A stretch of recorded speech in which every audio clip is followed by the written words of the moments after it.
வணக்கம். ஜல்லிக்கட்டை ஏன் சென்னையில் நடத்தணும்னு கோரிக்கை வச்சிங்க அப்படின்னு சொல்லிட்டு நிறைய பேர் என்ன கேட்டாங்க. எந்த ஒரு ஜாதி மத வேறுபாடு பாகுபாடு இல்லாமல் மெரினா பீச்சில் ஆரம்பித்து உலகம் ஃபுல்லாக இருக்கிற அனைத்து தமிழர்களும் நம்மளோட உரிமைக்காக ரோட்டில் போய் போராடி கிடைச்ச ஒரு மாபெரும் வெற்றி இது.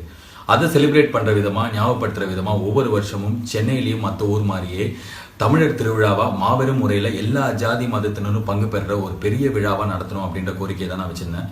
ரெண்டாவது விஷயம், மார்கண்டேய கட்ஜு முன்னாள் தலைமை நீதிபதி அந்த மாதிரி ஒருத்தரே இது நிரந்தர சட்டமாக மாறி எல்லா வருஷமும் தொடர்ந்து ஜல்லிக்கட்டு நடக்க எல்லா வாய்ப்பும் இருக்குது அதிகபட்சமாக அப்படின்னு சொன்னதில் எனக்கு நிறைய நம்பிக்கை இருக்குது. ஆனால் அதே நேரத்தில் மாணவர்கள் நீங்கள் வெற்றி கிடைச்சிருச்சுல வீட்டுக்கு போங்கன்னு சொல்கிறதுக்கோ இல்லை இந்த போராட்டத்தை தொடர்ந்து நடத்துங்கன்னு சொல்கிறதுக்கோ யாருக்குமே உரிமை கிடையாது. இது மாணவர்கள் மக்கள் ஆரம்பித்து முன்னிஞ்சு நடத்துகிற போராட்டம். ஸோ உங்களுக்கு எது ரைட்டுன்னு தோணுதோ தயவு செஞ்சு அதை பண்ணுங்க. எப்படி அற வழியில் நம்ம இந்த 7 நாளாக இந்த போராட்டத்தை நடத்திட்டு இருக்கோமோ அதே மாதிரி இதுக்கப்புறம் நடக்க போகிற வெவ்வேறு விஷயங்களுக்கான எல்லா போராட்டத்திலையும் ஒரு கடைநிலை தமிழனா, ஒரு சக மனுஷனா நானும் உங்கள் கூட இருப்பேன் அப்படின்றத உறுதியோடு சொல்கிறேன். நன்றி, வணக்கம்.